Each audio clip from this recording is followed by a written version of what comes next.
പുള്ളിയുടെ കയ്യിൽ നിന്ന് ഒരു 9 ലക്ഷം 10 ലക്ഷം രൂപ ആ വണ്ടി ഫിനാൻസ് എടുത്തുകൊണ്ട് കൊണ്ടുപോയിട്ടുണ്ട്. അതായത് താങ്കളുടെ വണ്ടി എടുത്തുകൊണ്ട് പോയ സുഹൃത്ത് അത് മറ്റൊരാൾ കൊണ്ട് പണയം വെച്ചു. മറ്റൊരാൾക്ക് കൊണ്ട് പണയം വെച്ചു. അപ്പോൾ അവരുടെ നിന്ന് പൈസ എടുത്തു. അപ്പോൾ അവർ ഒരു ദിവസം എൻ്റെ ഒരു വക്കീലുമായിട്ട് ഇവിടെ വന്നു. ആ വണ്ടി ഞങ്ങൾ എടുക്കുകയാണ്, ഞങ്ങളുടെ കയ്യിൽ നിന്ന് ഇത്രയും പൈസ എടുത്തിട്ടുണ്ട്.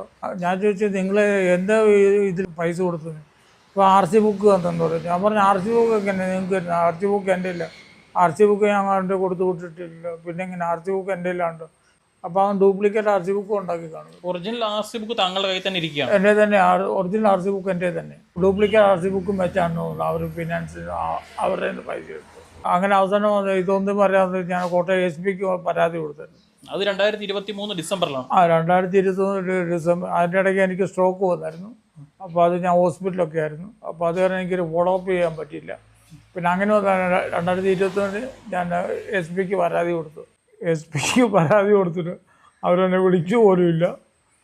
ഒരു നടപടി ഉണ്ടായില്ല. ഒരു നടപടിയും ഉണ്ടായില്ല. അപ്പോൾ ഞാൻ ആലോചിക്കുകയും ചെയ്ത എന്തൊരു പരിപാടി കാണിക്കുന്നതാണ്. കാര്യം ഇവിടുത്തെ നിയമവ്യവസ്ഥ ഇങ്ങനെയൊക്കെ ഉള്ളൂ.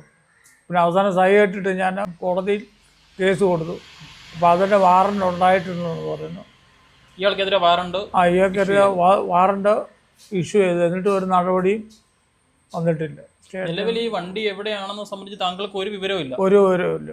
ഈ വണ്ടി എവിടെയാണെന്ന് പോലും അറിയത്തില്ല. ഇപ്പോൾ വണ്ടി ഉണ്ടോ ഇല്ലയോ, അതോ ഈ തമിഴ്നാട്ടിന് പോയോ എന്ന് പോലും അറിയത്തില്ല. ഇടയ്ക്ക് ഇങ്ങനെ ആരാണ്ട് പറയുന്ന കേട്ടു, തൂത്തുക്കുടിയിലും കണ്ട് ഈ വണ്ടി ഉണ്ടെന്ന് ഇങ്ങനെ പറയുന്ന കേട്ടുള്ള എനിക്കറിയില്ല. കാര്യം ഈ വണ്ടി എവിടെയാണെന്ന് പോലും എനിക്കറിയത്തില്ല. ഇതിനെക്കുറിച്ചൊരു നടപടി പോലും ഇതുവരെ ഒന്നും പറയുന്നില്ല. പരിവാഹന് വണ്ടിയുടെ ഇതുമൊക്കെ അറിയാമല്ലോ.